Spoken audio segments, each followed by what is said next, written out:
might want to consider fertility preservation if you want to secure your reproductive options for the future.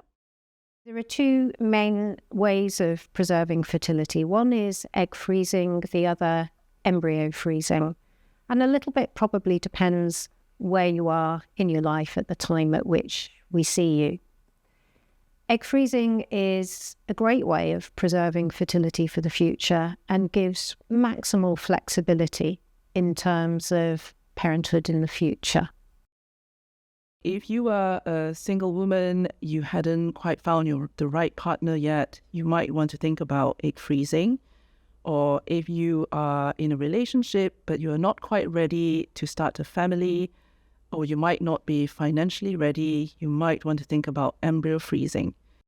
The other reasons you might think about fertility preservation is if you have been diagnosed with a medical condition that might affect your fertility in the future.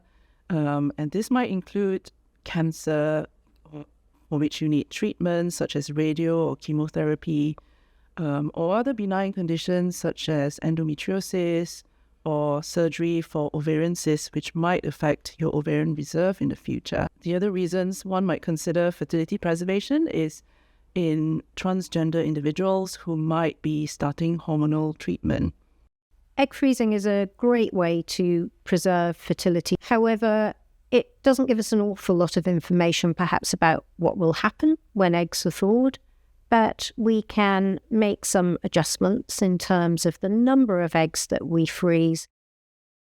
How many eggs you should freeze really depends on your individual circumstances. First of all, your age, your ovarian reserve, how many children you plan to have in the future, also whether you have any other medical conditions. From an age perspective, the younger you freeze your eggs, the better the outcomes. And this is because we know that as women get older, the quality and quantity of the eggs declines.